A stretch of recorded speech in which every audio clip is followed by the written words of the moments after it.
እናንተን እንድናከብርና እንድንኮራባችሁ ከሚያደርገን ነገር አንዱ ኢትዮጵያ ayaa wixii ka dambeeyay markii uu bilowday dagaalka ay la gashay jamhadda TPLF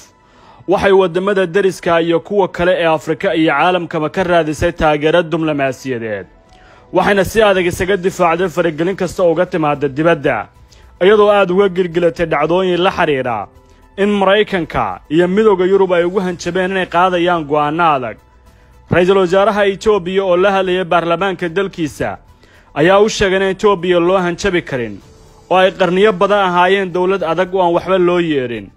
wuxuu tilmaamay in lacag la joojiyo aysan Itoobiya u hakan doonin wuxuuna difaacay hawlgalkii uu ku qaaday gobolka Tigreega ee dalka Itoobiya madaxdii TPLF ayaa la rumaysan yahay in hadda qaarkood si dhuumaalaysi ku galayaan wadamada jaarka la Itoobiya oo ay ugu horeyso Suudaanta waqooyi oo ay doonayaan ay uga tallaabaan xadka Suudaanta koonfureed halkaas oo ay u arkaan marna ay taageero uga heli karaan dalalka ay ugu horeysa Masar oo ay sahayaan Addis Ababa TPLF waxay xoogga saari doontaa dagaal jamhadeed ay doonayso inay ku mashquuliso ugu yaraan ay ugu dambeynna dib wada hadal loo furtay Itoobiya waxayna taas ku keeni kartaa inay saaxiibtinimo ka raadso dalalka gobolka qaarkood inkastoo uusan wanaag badan kala dhaxayn oo aysan u sii teela dhigan markii ay xukunka hayeen 27 sano ee la soo dhaafay xogaha laga helayo ila diblomaasiyadeed waxay daha ka rogayaan in wadamada urur goboleedka iyaga qaarkood ay bilaabeen inay keenaan qorshaha in la dhexdhexaadiyo TPLF iyo Ethiopia taas waxa hore u diiday Abiy Ahmed oo sheegay inuu san aqbali doonin jamhad gudaha dalkiisa ku jirta oo wada hadal la gam ama ka soo horjeeda ciidankiisa 3 maalin ka hor ra'iisul wasaaraha Suudaan ayaa booqasho degdeg ku tagay magaalada Addis Ababa waxa la qorsheenayay in booqashadaas ay qaadan doonto 2 maalmood sida uu ahaa jadwalkii uu shaaciyay ra'iisul wasaaraha Itoobiya Abiy Ahmed laakiin safarkaas waxa uu ku soo gaabtay wax ka yar 4 saacadood sida ay xaqiijinayaan ilaha diblomaasiyadda ee labada dhinac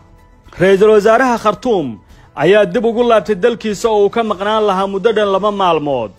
waxay xoguhu cadeynayaan inay Suudaan jawaab diidma kala kulantay Addis Ababa taas oo ku wajahanaysan aqbalaynin wada hadal ay la gasho